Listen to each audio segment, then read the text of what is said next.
Hello everybody in Indonesia. I'm very happy to send you a short message, even though I'm not there with you physically. I'm there with you with all my heart.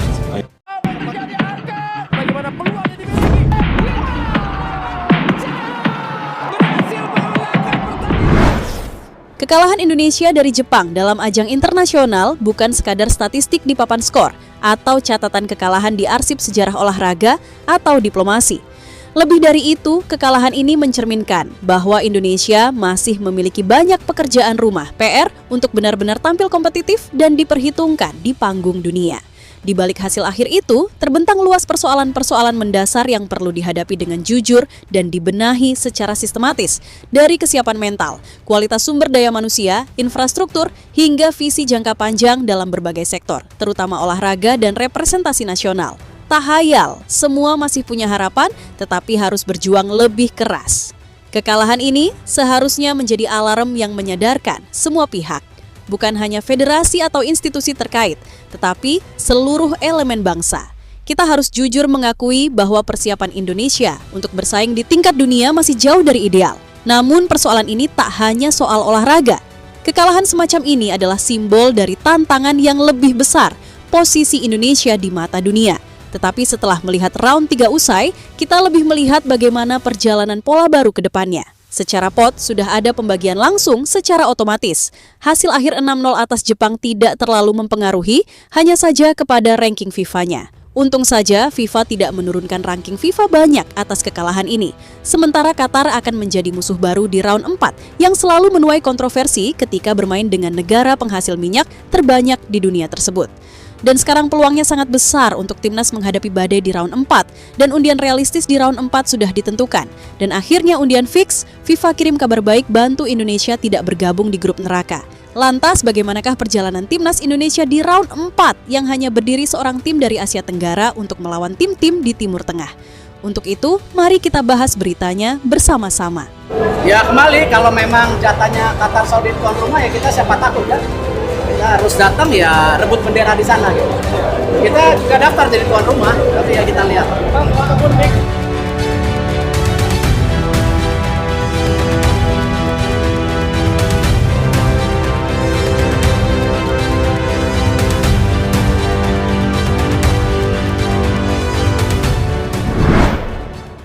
Ya, dalam sejarah panjang sepak bola Indonesia, jarang sekali kita mendapatkan momen yang benar-benar mengguncang rasa nasionalisme dan optimisme secara bersamaan, laga penutup round 3.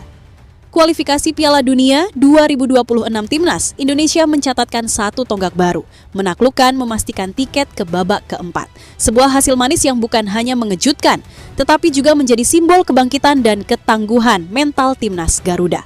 Pertandingan ini bukan pertandingan biasa. Jepang datang sebagai favorit dengan status tim papan atas Asia yang telah berkali-kali tampil di Piala Dunia. Mereka datang dengan skuad yang dihuni pemain-pemain dari liga-liga top Eropa, strategi matang dan mentalitas juara. Di atas kertas, Indonesia jelas bukan lawan yang seimbang, namun sepak bola, seperti halnya hidup, tak selalu tentang logika. Ia juga soal hati, tentang semangat, dan tentang siapa yang mampu memaksimalkan momen. Lolos ke round 4 bukanlah akhir, melainkan awal dari babak baru perjuangan. Jalan masih panjang dan lawan-lawan akan semakin berat. Namun kemenangan ini memberi pesan kuat, Indonesia tidak bisa lagi diremehkan. Kita sudah melewati fase membangun fondasi. Kini saatnya mengokohkan pilar-pilar kemenangan. Perjuangan timnas Indonesia yang tergabung dalam grup C bersamaan dengan Australia, Bahrain, Cina, Arab Saudi, bahkan Jepang. Kita saling melaksanakan kandang tandang dan hasil manisnya timnas Indonesia lolos ke round 4 bersama Arab Saudi yang menjadi sama-sama perwakilan di grup C. Perwakilan di grup A ada Uni Emirat Arab dan Qatar, di grup B ada Irak dan Oman. Perwakilan ke-6 negara yang masuk ke round 4 terbagi menjadi 2 grup dan masing-masing grup ada 3 tim. Pada round 4 sendiri, hanya diambil 2 negara di posisi teratas klasemen, yaitu posisi ke-1 dan 2. Di posisi ke-1 setiap grup langsung mengamankan tiket mereka lolos ke Piala Dunia, sedangkan di posisi kedua masih harus berlanjut di round 5. Sementara, tim yang berada di posisi ketiga langsung gugur. Dan perlu diingat jika di on 4 ini tidak ada lagi home away. Setiap grup mempunyai venue masing-masing. Qatar dan Uni Emirat Arab menjadi kandidat terkuat yang bakal menjadi tuan rumah. Ya, biasalah kelakuan AFC mencari uang dan uang, biasanya pertandingan yang ditempatkan di tempat yang netral malah milih-milih. Bukan hanya Indonesia saja yang menyayangkan hal ini. Irak secara terang-terangan melayangkan protes keras ke AFC, tetapi masih belum digubris dan tak ada tanggapan apapun dari pihak AFC. Ya kembali, kalau memang jatahnya Qatar Saudi tuan rumah ya kita siapa takut kan? Kita harus datang ya rebut bendera di sana gitu. Kita juga daftar jadi tuan rumah, tapi ya kita lihat. العراق يمثلون كل احترام. أرض وشعب وتراب والعراق بلد عظيم. وإحنا كمجلس نواب أنا زرت العراق وأنا رئيس مجلس 4 مرات وعلاقتي في النواب العراقي. Ya mimpi itu dulu terasa terlalu jauh, bahkan nyaris mustahil. Tapi hari ini mimpi itu kini menggantung di depan mata. Tinggal satu langkah lagi. Indonesia, negeri dengan sejarah panjang dalam sepak bola namun selalu tertinggal di belakang, kini berdiri di ambang sejarah baru, lolos ke Piala Dunia. Dan untuk pertama kalinya dalam puluhan tahun, peluang itu terasa sangat realistis. Mengapa? Karena di babak berikutnya, lawan yang harus dihadapi bukan lagi Jepang, bukan Korea Selatan, bukan Australia, melainkan tim-tim dari kawasan Timur Tengah, tim-tim yang secara teknis dan mental bisa dilawan. Indonesia telah menembus round 4 kualifikasi Piala Dunia, sebuah prestasi yang belum pernah diraih sebelumnya dalam format modern AFC. Dan kini, dengan tinggal satu putaran lagi sebelum sampai ke pesta sepak bola terbesar sejagat, situasinya berbeda.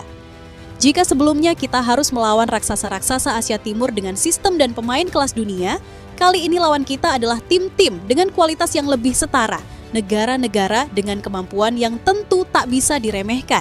Tetapi bukan sesuatu yang berada jauh di atas kita. Pertama, perkembangan pesat skuad Indonesia dalam 2 tahun terakhir. Di bawah kepemimpinan pelatih yang visioner, ditambah masuknya pemain-pemain diaspora dan naturalisasi yang berkualitas, Indonesia kini memiliki skuad yang kompetitif, disiplin, dan mampu bersaing dalam intensitas tinggi.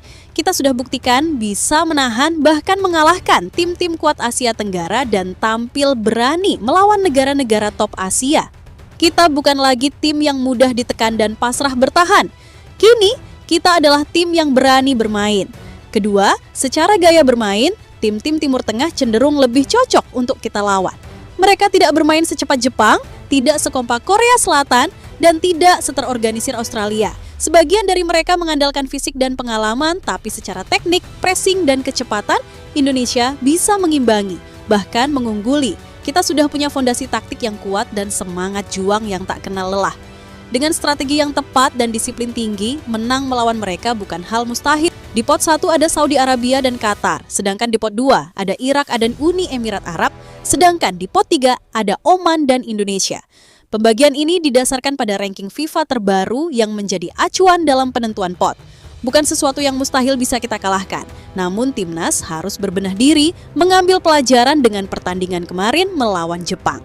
Dan sangat realistis jika timnas Indonesia bisa saja bertemu dengan Qatar Uni Emirat Arab ataupun Irak pada pertemuan selanjutnya.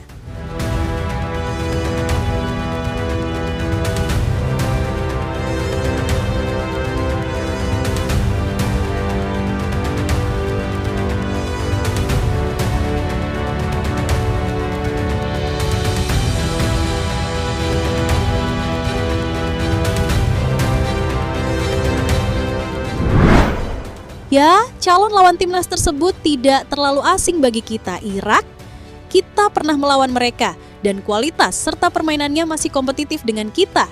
Qatar dengan segudang pengalaman. Mereka bisa menjadi musuh terberat kita, melainkan tahun 2022 mereka sempat lolos ke Piala Dunia lewat tuan rumah. Tetapi pada round 3 sendiri, mereka terseok-seok finish di posisi keempat. Sumpah ini males banget ketemu Qatar dan Indonesia harus melangkahi Qatar untuk lolos ke Piala Dunia. Sebuah ketakutan bagi fans ketika mereka bermain di kandang mereka sendiri jelas akan menghalalkan segala cara untuk bisa lolos ke Piala Dunia. Untuk kabar baik dari FIFA, hanya kehilangan 4,32 poin dan timnas Indonesia harus turun 2 posisi sehingga saat ini harus berada di posisi ke-118 ranking FIFA. Ketika kabar penurunan 2 tingkat dalam ranking FIFA diumumkan, tak sedikit yang langsung bereaksi, ada yang khawatir. Ada pula yang mempertanyakan arah perkembangan timnas Indonesia. Tapi jika kita menilai secara jernih, rasional, dan kontekstual, maka penurunan 2 peringkat ini tidaklah signifikan. Bahkan bisa dikatakan nyaris tidak relevan jika dibandingkan dengan apa yang benar-benar sedang dibangun oleh Timnas Indonesia saat ini.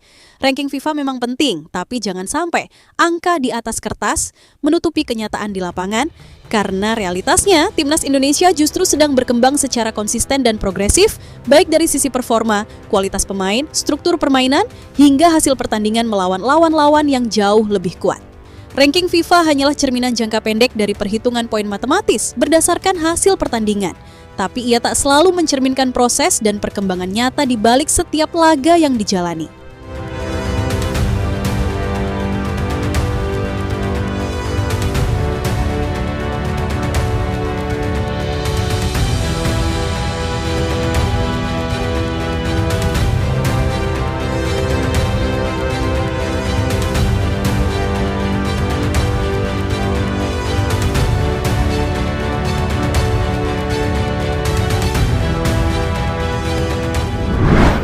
Ya, perjalanan panjang Timnas selama 2 tahun terakhir membuktikan satu hal.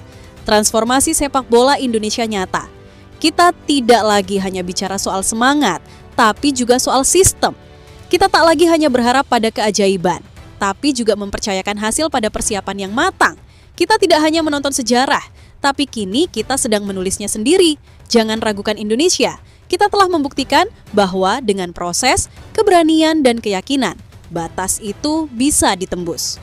Kita tinggal 1 langkah lagi, dan langkah ini adalah yang terpenting. Round 4, jalan menuju Piala Dunia. Mari kita jaga momentum ini. Mari kita tetap bersatu. Mari kita terus percaya. Karena peluang kali ini bukan angan, bukan fata morgana. Ini adalah realita yang terbuka lebar. Dan dengan tekad yang tak pernah padam, Indonesia pasti bisa melewati round 4 dan melangkah ke Piala Dunia. Dan akhirnya undian fix, FIFA kirim kabar baik bantu Indonesia tidak gabung di grup neraka.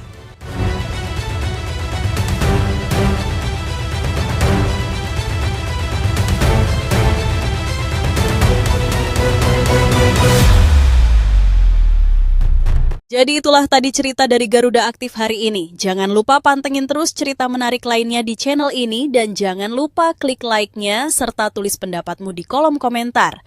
Dukung terus Timnas Indonesia karena masih banyak cerita menarik lainnya yang akan kami persembahkan untuk kalian semua.